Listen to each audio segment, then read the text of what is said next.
Jolim a todos. Vejam bem, muita gente por falta de conhecimento tem chamado a lei cerimonial de o Velho Testamento e dizem que foi abolido, né? E chamam também a Nova Aliança, né, de Novo Testamento.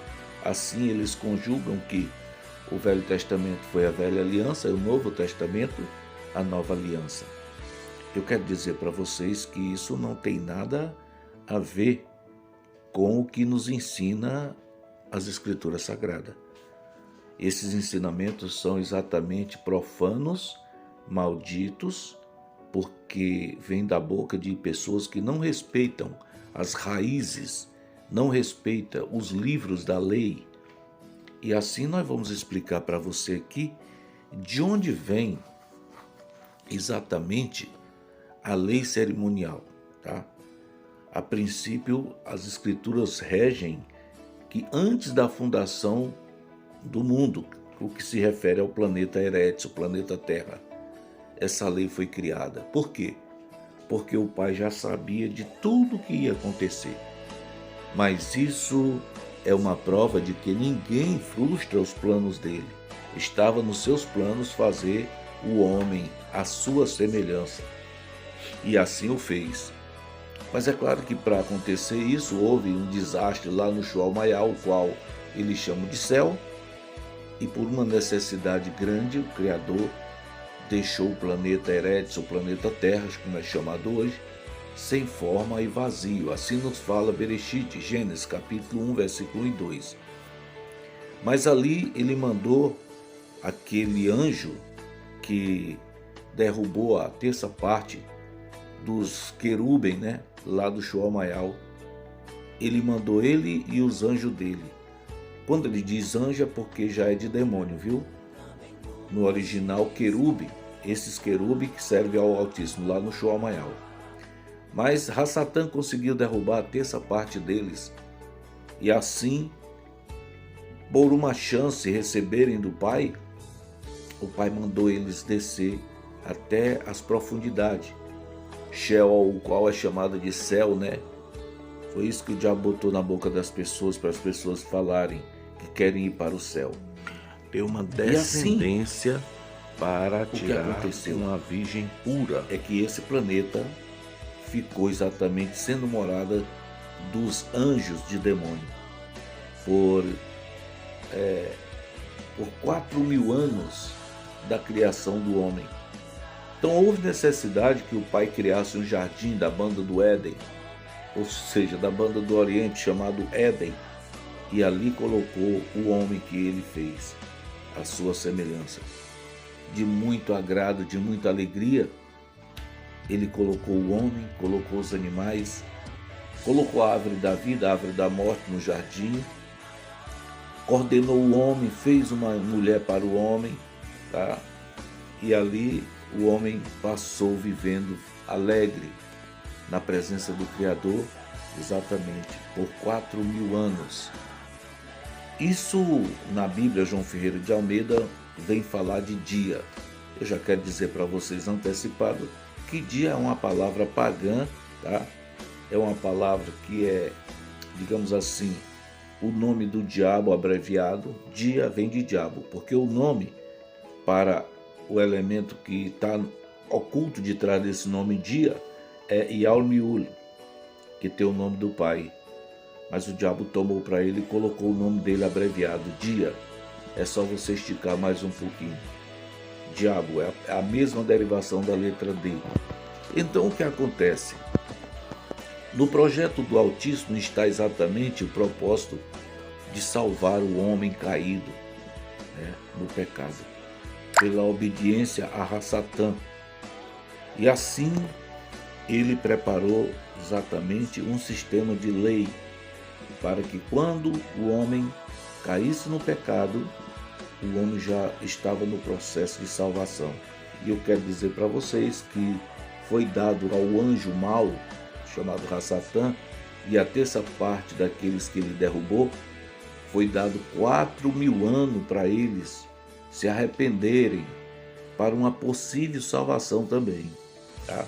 Esse pacote incluiu a salvação também de Rassatã. Mas aí você já sabe da história lá em Bereshit, Gênesis, que no quarto dia, era dia milenar aí, viu?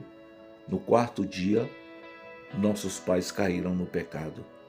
E assim, o pai teve que fazer um aprimoramento no planeta Eretz, que estava sem forma e vazio, para que o homem pudesse morar aqui, junto com o pai dele, o diabo, como ele diz lá em Ahu-Hanan, João 8, verso 44. Vós sois do diabo, porque quereis fazer a vossa vontade.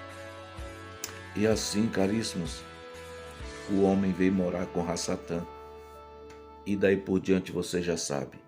Veio a geração de Adão, no período até Noa, veio o dilúvio, e aí o Criador, até aí não tinha sacerdote. Um homem só era feito sacerdote, profeta, porque até aí não precisou. Mas quando chegou lá no período em que o povo foi cativo para o Egito, depois que o Salvador levantou Merrucho, ao qual eles chamam de Moisés, aí sim houve a necessidade de começar o sacerdotismo. E foi no Monte Sinai, segundo nos regem a história, que o Salvador mandou Merrucho edificar o sacerdócio. E é aqui que começa essa história para a gente saber como foi a fundamentação do sacerdócio. Que tipo de pessoas o Criador tinha para trabalhar com elas? Não eram pessoas puras, eram pessoas que estavam bem mais aprofundadas no pecado, e esse pecado eles aprenderam no Egito, porque o Egito já é digamos assim, uma linhagem de gente que foi tirada do povo de El-Shuru e afastada para bem longe. E esse povo viveu os seus costumes, e durante o período em que o povo de El-Shuru passou com eles, se mancomunaram com o pecado deles, passaram a usar todo o sistema deles. Enquanto o Yal-Hussef, o que chama José do Egito, esteve no Egito com o privilégio de coordenar todo o Egito pela ordem de Faraó, Faraó diz para ele: olha, você só não é igual a mim no cetro, mas o resto, tudo que você falar é lei. E assim, Yal-Hussef, o qual é chamado de José, colocou as leis de El-Shuru dentro do Egito. E por anos e anos ele conviveu com o povo do Egito e exatamente também o povo de El-Shuru, vivendo na regência dos mandamentos de Al-Hulim. Então, maravilhosamente ali se guardava os 10 mandamentos. Maravilhosamente ali se conduzidos pelo sistema do calendário lunisolar. Tá?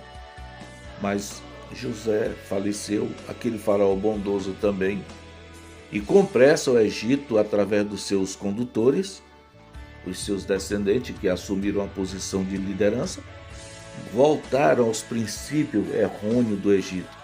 Para começar, logo o calendário eles tiraram da regência, modificaram o calendário, escravizaram mais ainda o povo de El-Shuru, chegaram até matar as crianças, homem que nascia lá, até o dia que Yal-Hulim levantou Merrucho para ser o salvador do povo ali naquele período.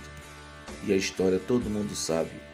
Ele foi lá e tirou o povo com muita dificuldade, depois das pragas, e levou para o Monte Sinai. Eu estou falando aqui já abreviando, porque a história é longa. E lá no Monte Sinai, exatamente, Merrucho estava satisfeito com todo aquele povo e achava ele que tudo ia ser de vento a popa, tudo ia estar normal, que aquele povo ia se adaptar. Errou no pensamento. No dia que ele subiu no monte para receber a lei da mão de Yal-Hulim, foram 40 dias que ele esteve na presença de Yal-Hulim. E quando ele desceu o monte, trazendo as tábuas da lei, a coisa já estava andando errada. E aqui nós vamos saber bem mais sobre a continuação.